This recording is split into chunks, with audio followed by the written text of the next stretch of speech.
కనేకల్ మండలం హనకన్హాల్ గ్రామంలో రథం దగ్ధం కేసులో ఒకరిని అరెస్ట్ చేసినట్లు అనంతపురం ఎస్పీ జగదీష్ పేర్కొన్నారు. హనకన్హాల్ గ్రామస్తుడు ఎర్రి స్వామిరెడ్డి, అతని అన్నదమ్ములు దాదాపు 20 లక్షల రూపాయలు ఖర్చు పెట్టి రథాన్ని తయారు చేశారు. ఎర్రి స్వామిరెడ్డి సొంత కుటుంబ సభ్యులు చందాలు తీసుకోకుండా సొంతంగా రథాన్ని తయారు చేయడంతో గ్రామంలోని మిగిలిన వారితో విభేదాలు ఏర్పడ్డాయి. ఈ నేపథ్యంలోని వైసీపీ నాయకుడు ఈశ్వర్రెడ్డి మొన్న అర్ధరాత్రి తన బైక్లో పెట్రోల్ తీసి రథానికి నిప్పంటించినట్లు ఎస్పీ వెల్లడించారు.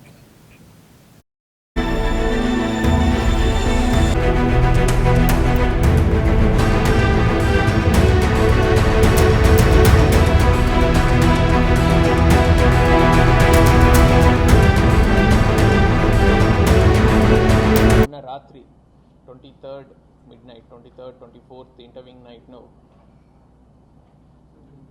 కనేకల్ మండల్ హనకన్హాల్ విలేజ్లో ఒక రామాలయం, ఒక ఆంజనేయ స్వామి దేవాలయం దగ్గర ఉన్నటువంటి ఒక రథాన్ని దుండుగులు కొంతమంది అగ్గిపెట్టడం జరిగింది. సో ఈ కేసులో మనం వితిన్ 24 hours అక్యూజ్ని ట్రేస్ చేసి ఐడెంటిఫై చేయడం జరిగింది.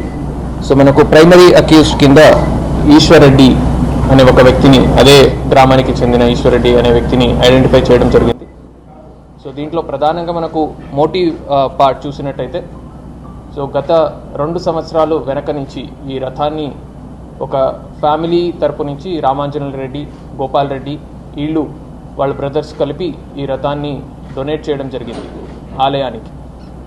అయితే అది ఓన్లీ ఆ పర్టికులర్ ఫ్యామిలీకి సంబంధించిన రథం లాగా, తర్వాత ఆ ఆలయాన్ని కూడా వాళ్ళ కంట్రోల్లో ఉండేటట్టు ఇలాగా ఒక ప్రొజెక్షన్ బయటకు రావడంతో సో కొంతమంది మిగతా వాళ్ళలో దీని గురించి వ్యతిరేకత డెవలప్ అయింది.